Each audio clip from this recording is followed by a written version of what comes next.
আলাইকুম। আজকে আমাদের গৌরবের দিন। যে যে বিপ্লবের মাধ্যমে বাংলাদেশ আজকে নতুন বিজয় দিবস সৃষ্টি করলো, সেটাকে সামনে রেখে এবং আরো মজবুত করে আমাদেরকে সামনে এগিয়ে যেতে হবে।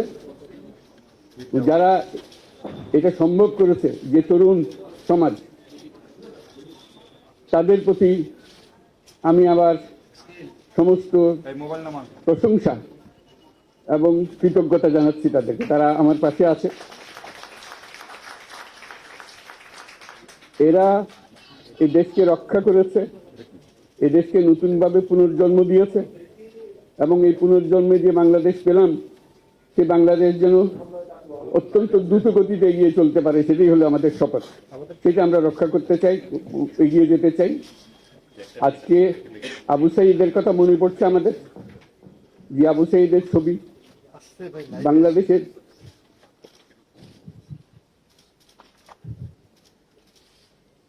প্রতিটি মানুষের মনে গেঁথে আছে। এটা কেউ বলতে পারবে না। কি অবিশ্বাস্য একটা সাহসী যুবক, বন্দুকের সামনে দাঁড়িয়ে আছে এবং তারপরে থেকে কোন যুবক, কোন যুবতী আর হার মানে নাই, সামনে গিয়ে আছে এবং বলছি যত গুলি মারো, মারতে পারো, আমরা আছি। তো যার কারণে এটা সারা বাংলাদেশ জুড়ে এই আন্দোলন ছড়িয়ে গেছে এবং যার কারণে বাংলাদেশ এই দ্বিতীয়বার স্বাধীনতা অর্জন করলো। এই স্বাধীনতাটা আমাদেরকে রক্ষা করতেই হবে। শুধু রক্ষা করা নেই, এই স্বাধীনতার সুফল প্রতিটি মানুষের ঘরে পৌঁছতে হবে, তা না হলে এই স্বাধীনতার কোনো দাম নেই। এই স্বাধীনতাকে পৌঁছানো হলে আমাদের শপথ, আমাদের প্রতিজ্ঞা যে আমাদেরকে এটা করতে হবে, ঘরে ঘরে পৌঁছাতে হবে। মানুষ যেন জানে যে বাংলাদেশ স্বাধীন হওয়ার অর্থ হলো তার নিজের পরিবর্তন, ব্যক্তির পরিবর্তন, সুযোগের পরিবর্তন, তার ছেলে মেয়ের ভবিষ্যতের পরিবর্তন। এটা যেন প্রত্যেকে বুঝে নেয় এবং আজকে তরুণ সমাজকে বোঝানো যে এই দেশ এটা তোমাদের হাতে, তোমরা এটাকে তোমাদের মনের মতো করে গড়ে তুলবে। তোমরা যেভাবে স্বাধীন করতে পেরেছো, তোমরা এটাকে তোমাদের মনের মতো করে গড়তেও পারবে এবং তোমাদের দেখে সারা দুনিয়া শিখবে কিভাবে একটা দেশ, একটা তরুণ সমাজ গ্রহণ করতে পারে এবং তাকে পাল্টে ফেলতে পারে। তাদেরকে আমি বারে বারে এমনি উপদেশ দিই যে পুরনোদের বাদ দাও, তাদের এই পুরনো চিন্তা দিয়ে এটার মুক্তি আমাদের হবে না। করি সারা দুনিয়ার মধ্যে এটা হবে না। এটা শুধু বাংলাদেশের কথা না, সারা দুনিয়াকে জুড়ে কথা বলছি। তোমাদের মধ্যে যে শক্তি আছে, যে ক্রিয়েটিভিটি আছে, সৃজনশীলতা আছে, সেই সৃজনশীলতাকে কাজে লাগাতে হবে। এটা শুধু বই খাতাতে লেখার জিনিস না, এটাকে প্রকাশ করার জিনিস, স্থাপন করার জিনিস, এটা মুখ করা। এটা আমরা এই আজকে আমাদের কাজটা হলো, দায়িত্বটা হলো, তারা যেটা অর্জন করে নিয়ে এসছে, এখন তাদেরকে দিয়ে এটাকে করিয়ে দেওয়া, আমাদের সমস্ত কাঠামোগুলো পরিষ্কার করে দেওয়া। সরকার বলে একটা জিনিস আছে, কিন্তু মানুষের কোনো আস্থা নেই। মানুষ মনে করে সরকার একটা দমন পীড়নের একটা যন্ত্র, যেখানে পায় যেখানে সুযোগ পায় তার একটা কষ্ট দেওয়া, তার থেকে নিংড়ে দেওয়া, যে সকল স্তরে। এটা হলো তার থেকে কেমন ভাবে সামাল দিতে হবে, তাকে একটা ভয়ের একটা জিনিস, তাকে সামাল দিয়ে চলা। এটা হলো সরকার। এটা সরকার হতে পারে না।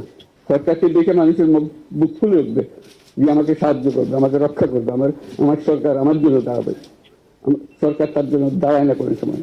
যে সরকার হবে, সেই সরকার মানুষকে রক্ষা করবে, মানুষের আস্থাভাজন হবে। এটা কেউ জোর করে তাকে বলার যে নেওয়া ভালো আছে, এটা না।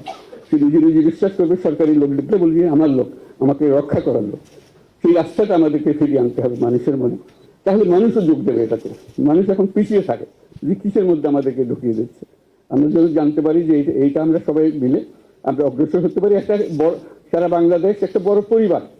এই পরিবার আমরা একসঙ্গে চলতে চাই এবং আমাদের মধ্যে দ্বিধা দ্বন্দ্ব যা কিছু আছে সরিয়ে ফেলতে চাই। যারা বিপথে গেছে তাদেরকে পথে আনতে চাই, যাতে করে একসঙ্গে আমরা কাজ করতে পারি। এর মধ্যে আমরা শুনলাম, আসার পথে শুনে আসছি যে এখানে আইন শৃঙ্খলার ব্যাঘাত হচ্ছে, মানুষকে আক্রমণ করছে, ঘরবাড়ি জ্বালিয়ে দিচ্ছে, সম্পদ জ্বালিয়ে নষ্ট করছে, চুরি করছে, দিয়ে যাচ্ছে, অফিস আদালতে আক্রমণ করছে, সংখ্যালঘুদের উপর আক্রমণ করছে, হিন্দু, বৌদ্ধ, খ্রিস্টান, আহমদিয়া সবার উপর আক্রমণ করছে। এগুলো হলো ষড়যন্ত্রের অংশ, এগুলো আমাদের বিষয় না।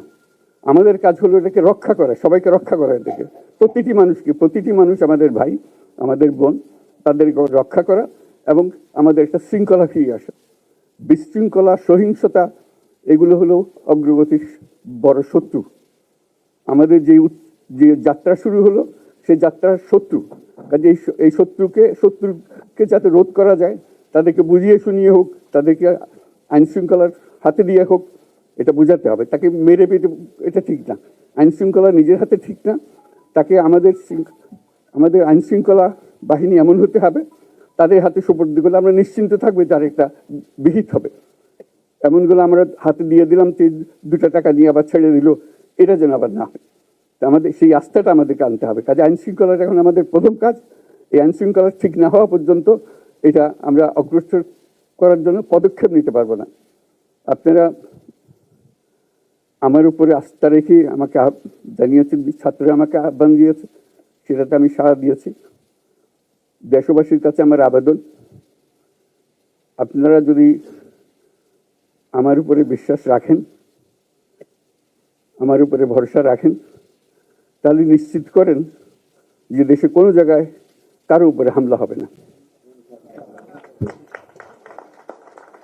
এটা আমাদের প্রথম দায়িত্ব।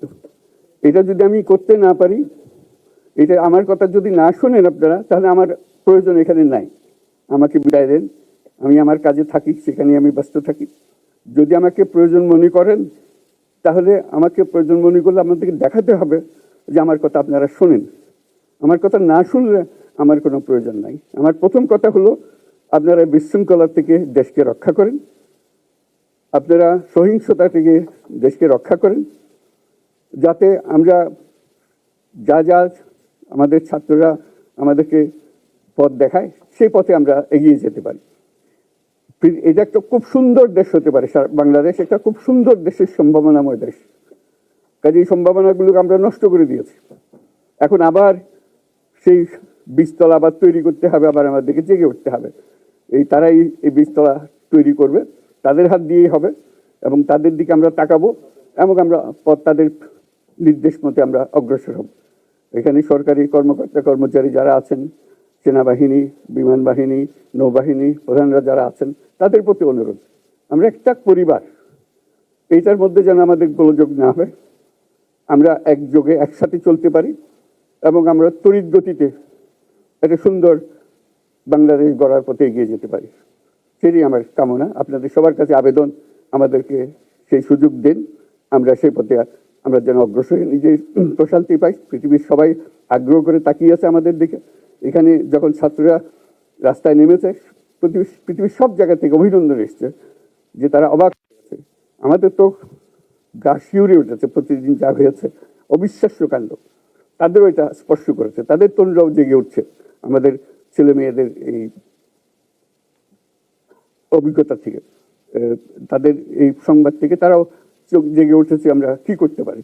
কাজে আমাদের কাজ হবে এগুলো সম্পূর্ণ করা। আমরা আজকের থেকে শুরু করলাম, সেটা আশা করি আমরা দ্রুত গতিতে এগিয়ে যেতে পারবো। সবাইকে ধন্যবাদ।